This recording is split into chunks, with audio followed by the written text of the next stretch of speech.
سے کھول دیے جاتے ہیں۔ اور میرے نبی جنت میں تشریف لے گئے، آپ نے قرآن کی تلاوت سنی، آپ نے فرمایا یہ کون تلاوت کر رہا ہے؟ فرشتوں نے کہا نعمان کر رہا ہے۔ میرے نبی نے کہا نعمان زندہ مدینے میں بیٹھا ہے، ایتھے تلاوت کتھوں آ گئی؟ فرشتوں نے کہا یا رسول اللہ ماں کا فرمان باپ تو مر گئے تھے، ماں کی ایسی خدمت کی ہے کہ اللہ خوش ہو گیا ہے، جب یہ قرآن پڑھتے ہیں اللہ ساری جنت کو قرآن سناتا ہے۔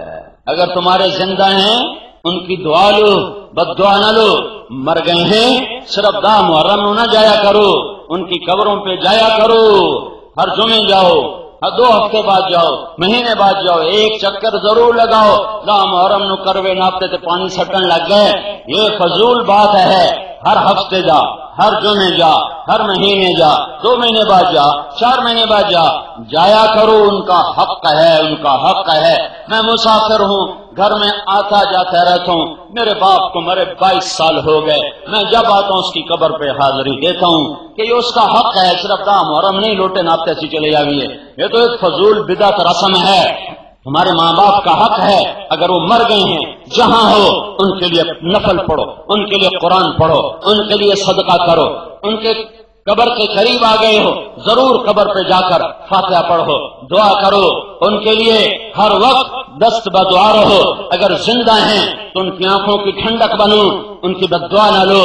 اللہ تعالیٰ نے اولاد دی ہے تو ان کی تربیت کرو کہ وہ اللہ کا حق پہچانے، اللہ کے رسول کا حق پہچانے، اور وہ اپنی شریعت کو پہچانے، تاکہ تمہارے بعد تمہارے لیے ہاتھ تو اٹھا سکیں۔ یہ نہ ہو کہ کرائے کے بلانے پڑے، مولوی صاحب ختم پڑھ چھڈیا جے، چھوڑ گال چھڈو، میرے پیو واسطے قرآن پڑھ چھڈن، کوئی چھوڑاں دا پیو مریا کہ میرا پیو مریا ہے؟ کون کسی کے لیے پڑھتا ہے؟ خود پڑھو، خود پڑھو، اولاد کو اس قابل بناؤ کہ تمہارے بعد تمہارے لیے کچھ پڑھ سکیں۔ بیویوں کے ساتھ حسن سلوک کرو، میرے نبی کا فرمان ہے بہترین مسلمان وہ ہے جو بیوی کے ساتھ اچھا سلوک کرتا ہو، اور میرے نبی کا فرمان ہے میری شریعت میں سجدہ ہوتا تو میں بیوی سے کہتا خامند کو سجدہ کرے، دونوں کو برابر کے حقوق بتائے۔ اپنے ماں باپ کی وجہ سے بیویوں پہ ظلم نہ کرو، اور بیوی کی وجہ سے ماں باپ پہ زیادتی نہ کرو۔ بہت زیادہ عجب معاشرہ ہے ہمارا، ماں باپ خود بیٹیاں لے کر آتے ہیں، کسی کی بیاہ کر ڈولی اٹھا کر چوتھے دن جتی ہاتھ سے چون دیتے، سر اس امن والی بچی دا ہوندا ہے، ادو سس مار رہی ہے، ادو سورا مار رہا ہے، ادو کوئی دوسرا اٹھ کے ذلیل کر رہا ہے۔ جاؤ میرے محبوب کی شریعت سیکھو، کسی کی بیٹی کو لانے سے پہلے شریعت پڑھ لو کہ اس آنے والی کا کیا حق ہے، میں اس کی وجہ سے، میں ماں باپ کی وجہ سے اس پہ ظلم نہ کر جاؤں، اور اس کی وجہ سے ماں باپ پہ ظلم نہ کر جاؤں۔ ماں باپ کا ظلم گھروں کو اجاڑ چکا ہے، گھر اجڑ گئے، گھر برباد ہو گئے کہ لوگوں کو پتہ نہیں میری ماں بس میری ماں ہے، بس میری ماں، وہ تیری ماں تو ہے پر تیری ماں کی کوئی حد تو ہے، اس حد سے آگے تم مانے گا تو ظلم ہو جائے گا۔ تیری بیوی ہے، میری بیوی ہے، میں کی کراں، تیری بیوی ہے پر اس کی کوئی حد ہے، اس سے آگے جائے گا تو ماں پہ ظلم ہو جائے گا۔ تو ماں کی وجہ سے بیوی پہ ظلم نہ کرو، بیوی کی وجہ سے ماں پہ ظلم نہ کرو۔ جاؤ یہ دین بھی سیکھو، ماں باپ بھی سیکھیں، سسر بھی سیکھے، ساس بھی سیکھے، بھائی بھی سیکھے، دیور بھی سیکھے، خامن بھی سیکھے، بیوی بھی سیکھے۔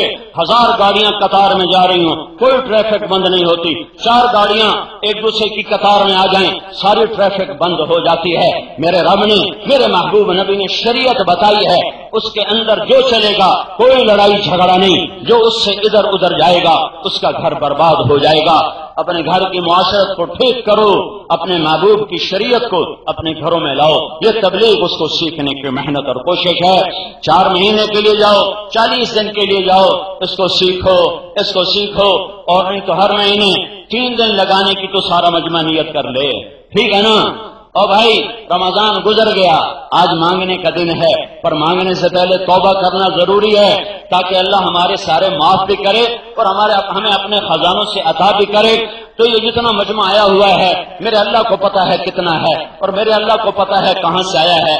آپ سب اس وقت دل سے توبہ کی نیت کرو، دل سے توبہ کی نیت کرو۔ کرتے ہو تو سارے کہو یا اللہ میری توبہ، پھر زور سے کہو یا اللہ میری توبہ، پھر ایک دفعہ کہو یا اللہ میری توبہ۔